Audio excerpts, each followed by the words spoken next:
आप उसको महसूस करें, भावनाओं को आप उसको एक्नॉलेज करें कि हाँ मुझे ये फील हो रहा है। उससे कॉन्फ्लिक्ट, लड़ाई झगड़ा, उससे भागना ये नहीं करना है। फील करने के बाद उसको लेबल करना है कि एग्जैक्टली मुझे क्या फील हो रहा है, उसको नाम देना है। अच्छा, बुरा और ख़राब और गुस्से के अलावा उसको नाम देना है। और जैसे ही आप नाम देंगे उसके बाद अपने को ये पूछना है कि ये कौन सा विचार आ रहा है जिसकी वजह से मैं ये फील कर रहा हूँ। क्योंकि मैंने आपको पहले भी बताया था कि विचार से ही आपकी भावनाएं प्रभावित हो रही है। और उसके बाद मैं क्या कर सकता हूँ इसके लिए, ठीक है, ये करना है। आपको लिख लेना है, बोल लेना है, एक्सरसाइज है, व्यायाम है, माइंडफुलनेस है। आपको ये प्रैक्टिस करनी है डे टू डे लाइफ में, जीवन में अपने। और माइंडफुलनेस को एक बार हमने प्रैक्टिस कर लिया जीवन में तो बहुत सारे काम आसान हो जाएंगे हमारे, ठीक है। अब मैं आती हूँ हमारे मन की व्यायामशाला। जैसे आप तन की तंदुरुस्ती के लिए आप लोग जिम जाते हैं, ठीक है, शालाओं पे जाते हैं, तो हमारे पास भी एक मन की व्यायामशाला है। अब ये जो आप कॉलम इसमें देख रहे हैं स्क्रीन पे आपके, तो इस स्क्रीन पे देखिए 6 कॉलम्स मैंने बना रखे हैं, ठीक है। ये 6 कॉलम आप अपनी डायरी में बना लीजिएगा, ठीक है। और इनमें से अपने 24 घंटे आप डिवाइड कर दीजिए कि आप किस कॉलम को कितना घंटा दे रहे हैं, और ईमानदारी से, ठीक है। अब पहला कॉलम है फिजिकल। फिजिकल में आएगा आपकी डाइट, आपकी नींद, आपकी एक्सरसाइज, आप कितनी कर रहे हैं, ठीक है। डाइट और नींद तो हम सब कर देंगे, लेकिन हमारा एक्सरसाइज करना, वॉक करना, योगा करना, प्राणायाम करना, हम अपने शरीर के लिए क्या कर रहे हैं इसको देखना है। और यहाँ पर नींद, खान पान के अलावा व्यायाम के लिए हर दिन का 45 मिनट होना चाहिए आपके पास में। और नहीं है मान लीजिए, तो आप अभी से ही उसको करना शुरू कर दीजिए। 45 मिनट एट ए स्ट्रेच आपको एक साथ टाइम नहीं मिलता, तो कम से कम दिन में 2 बार 20-20, 25-25 मिनट तो कर सकते हैं हम।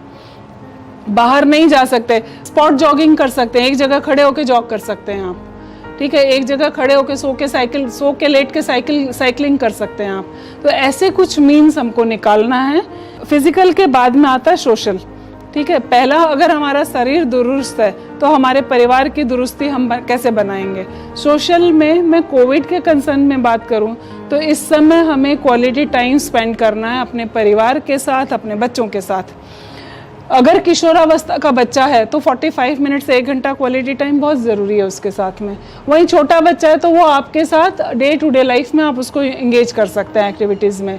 वहीं आप दूसरे अपने मित्रों से, अपने परिजनों से आप फ़ोन पे, व्हाट्सएप पे, वीडियो कॉलिंग के ज़रिए आप ज़रूर उनसे बात करिए। क्योंकि ये वाला कॉलम अगर हमारा गड़बड़ाया हुआ है तो हमारे मन में हमेशा अकेलेपन की भावना रहेगी, हमारे मन में हमेशा एक कोना खाली रहेगा कि मेरा कोई भी नहीं है, ठीक है। अब ये कोई भी नहीं क्यों रहता है, क्योंकि हम परिवार में संवाद जो है वो डूज एंड डोंट्स के आधार पे करते हैं। क्या किया, क्या नहीं किया, क्या करना चाहिए, क्या नहीं करना चाहिए, ये संवाद नहीं होता है।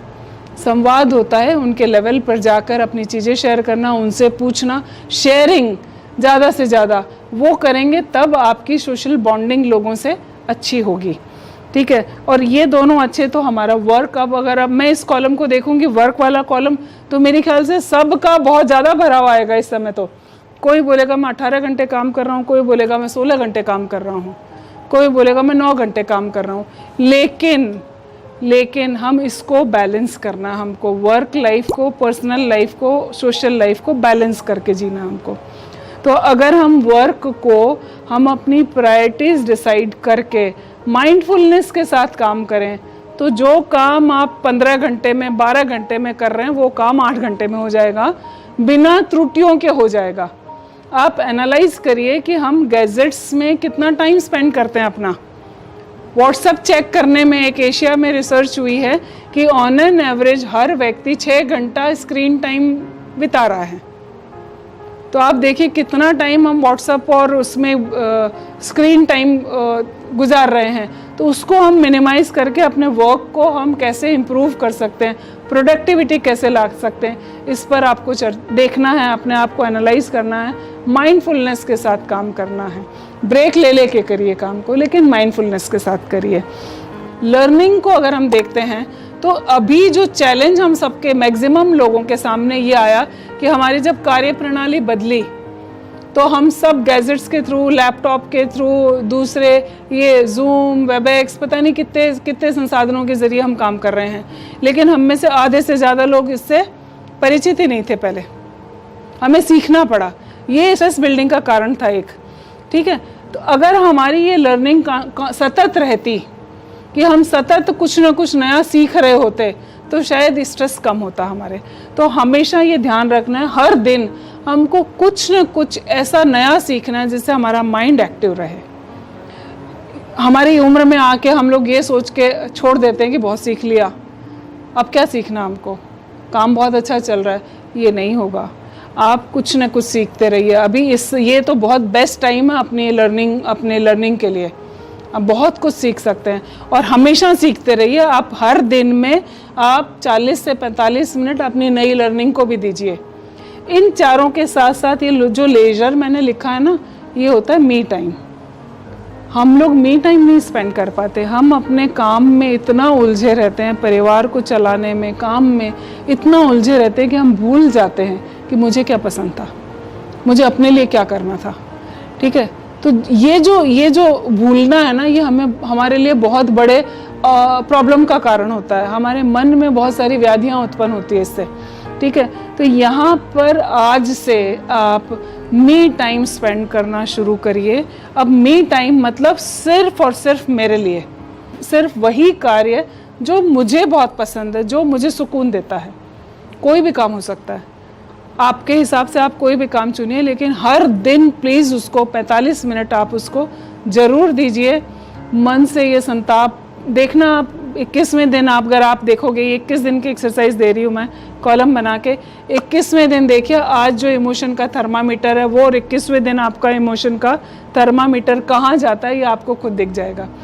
जैसे ही आप मी टाइम अपना स्पेंड करना शुरू कर देंगे ना, तो अपने मन में जो ये रहता है ना, दिन भर मुझे दूसरों के लिए करना है, दिन भर मैं काम करती हूँ, परिवार के लिए काम कर रही हूँ, इसके लिए काम कर रही हूँ, उस दिन वो चीज़ें आपके मन में ख़त्म हो जाएगी। और मेरे लिए कोई नहीं देखता, मेरे को कोई नहीं पूछता। कोई पूछेगा कब? जब आप खुद अपने आप को पूछेंगे तब। तो आप अपनी केयर करना, अपने आप को पूछना, अपने शरीर के केयर करना, अपने मन के केयर करने के लिए अपना मी टाइम स्पेंड करना, ये मस्ट कर लीजिए। मानसिक स्वास्थ्य पर बहुत अच्छा प्रभाव पड़ेगा इसका। और ये इमोशन लास्ट का कॉलम है, ये 21वें दिन आप देखिएगा। आज जितने इमोशन आप नेगेटिव लिख रहे हैं, क्या 21वें दिन उतने ही बचते हैं क्या? और 21 दिन तक अगर अपन ने ये एक्सरसाइज कंटिन्यू कर ली तो माइंड कंडीशन हो जाएगा, ऑटोमेटिकली आपके काम खुद ब खुद होते चले जाएंगे, आपको अलग से प्रयास करने की ज़रूरत नहीं पड़ेगी। सो इसी के साथ मैं आशा करती हूँ कि आप ये एक्सरसाइज अपने जीवन में रोज करेंगे। लास्ट मैं आपसे शेयर करना चाहती हूँ कि ये जो समय है कोविड-19, ये अस्थायी है, तो इसको अस्थायी जैसे ही डील करें कि आज है कल बीत जाएगा। ठीक है, ये परमानेंट नहीं है हमारे लिए। ठीक है, आप अपनी, जैसा अब हमने बहुत सारी चीज़ें डिस्कस की है, अपनी भय, चिंता, अपने अवसाद, अपनी समस्याओं के लिए हम खुद जिम्मेदार है। ना तो स्थिति जिम्मेदार है, ना कोई दूसरा व्यक्ति और ना परिस्थिति। तो उसकी जिम्मेदारी लेकर उसको ठीक करने की कोशिश करें, उसमें परिवर्तन लाने की कोशिश करनी है। और आवश्यकता पड़ने पर बिना विलंब किए किसी काउंसलर की, किसी मनोवैज्ञानिक की आप मदद ले सकते हैं। उसके लिए ना हिचकिचाएं। जैसे हमको शरीर में कोई व्याधि होती है तो हम फट से डॉक्टर के पास जाते हैं या नहीं जाते? हमें भी पता है बुखार होगी तो क्रोसिन लेना है, फिर भी हम डॉक्टर के पास जाते हैं या नहीं जाते?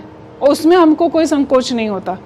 यहाँ पर हम इसलिए संकोच फील करते हैं क्योंकि मेंटल शब्द के साथ एक स्टिग्मा अटैच कर रखा है, जबकि मेंटल हेल्थ जो है और मेंटल जो है दोनों में बहुत फर्क है।